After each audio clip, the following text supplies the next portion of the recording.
What's going on, everybody? Welcome back to the channel. Today we're going to talk about working on a very inexpensive guitar and making it good and playable. There's a couple of things that kind of happened to this guitar. It's been sitting for a while, and real inexpensive guitars can kind of be prone to this. So we'll look at a couple of things that we fixed on this thing.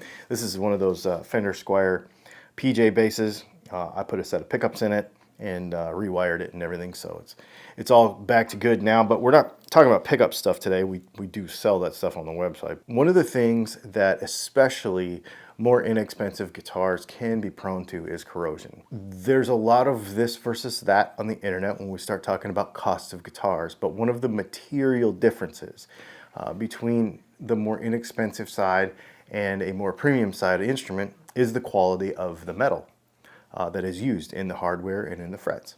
So today we're going to specifically look at the frets, and we're also going to look at the condition of the frets because, again, this is a Squier, and the way the guitar is made makes it to where putting a little bit extra effort into this thing will make it really, really awesome. Okay, it was great to begin with, but now it's going to be really, really awesome. So what are we talking about? Well, first of all, we're going to rip the strings off of this thing because I'm going to do all the rewiring. I'm going to put all the pickups in it. Everything's going to be cool there. But before we put it back together, we want to look at this fretboard. This fretboard not only has never been cleaned or anything, it's just raw rosewood or pale ferro. I don't really know what it is. And it's also, if you look at this thing, the frets are really, really, really tarnished. They're completely flat. As in color, not flat frets, but like they're completely dull, just totally dull. Especially with inexpensive frets, this can happen very quickly. And so what you'll want to do is clean them up. The default way that most people want to do this is with steel wool. I don't use steel wool in my shop at all because I don't like steel wool around pickups. When you get the little fine hairs of steel wool into pickups, then your sweat and moisture corrodes in there and you can short out a pickup. I've seen it many times. It's just a thing that happens, so I don't do steel wool around here. So what we're using here is the Lizard Spit fretboard, the Lizard Spit fret polishing kit. And basically what you're going to do is you're going to use these little pads and you're going to polish the frets. And it is going to clean up the nickel, and it is going to get it better than new, honestly. Because especially on these Squiers, when they've traveled over an ocean, they've probably sat in storage for a long time. They probably look pretty dull by the time they even get to you when you purchase the guitar. So doing this on a brand new guitar, it really helps. Not only that, the quality of the fretwork on a less expensive guitar isn't going to be this mirror polish on the frets. It's just not. It's just kind of part of the manufacturing cost of the less expensive guitar, right? So adding this feature or this condition of a highly polished fret to your inexpensive guitar, you will feel the difference when you play it. It's really, really nice. So you can see here, we've done about half the neck, and then we left the rest of the neck undone so that you can kind of see the difference, okay? Also on the half of the neck, we also use the Lizard Spit fretboard oil. This is not to hydrate the neck. Moisture hydrates the neck, as in humidity, so keep your room condition correct. This is really to just clean the neck and condition it. Okay, so we're not talking about hydrating with oil. We don't hydrate with oil, we hydrate with water. We do that too, so does wood. So once that's done, then we put the strings on. But one of the other things that we had to do before any of this was I wanted to clean up these fret ends. Again, this is a very inexpensive guitar.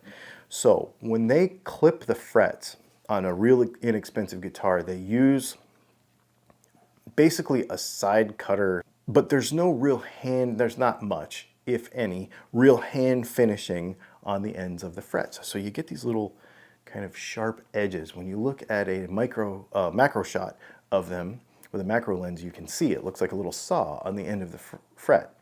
And so what we're going to do is we're going to take the StewMac little fret dressing file, This is not real expensive, and it's really nice because the grain of the file is, the grind of it is fine enough to where it doesn't chew up the end of the fret.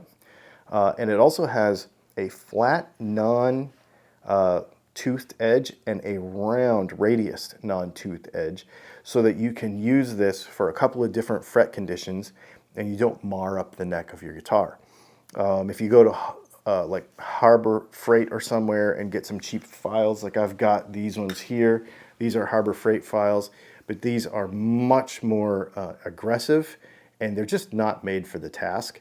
And yes, you may save $8 or $9 by getting the cheap ones, but if you get the right tool, you'll find that this job will take a lot less time, and you'll mar up the finish on your guitar a lot less, if at all.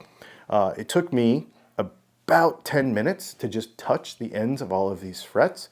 You only do just enough to be enough and not too much, just a little touch to clean up the little edges. And now we've got a really nicely finished, though inexpensive, fret job on this guitar.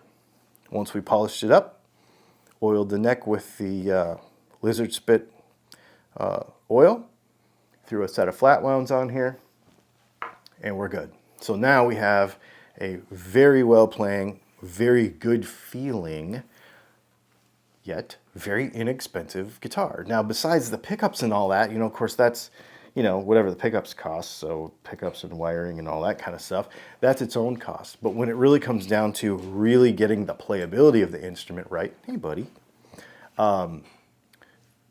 he can smell the oil on the fretboard. He was noticing that earlier. When you get the playability of the guitar really, really right and really feeling good, what is it, $15 for a file and a couple of bucks for some polishing stuff, and everything is good to go. I'll leave a link to everything in the description that we used here today. If you have questions about it, get in the comments and let me know. Yeah, super cool. It's fun to just take not much money and just a little bit of time and completely change the playing characteristics of a very inexpensive guitar. There you go. Thanks for hanging out. Thanks to all my Patreon supporters who make these kind of videos possible. And thanks to everybody else for watching these videos every week. We will see you in the next one.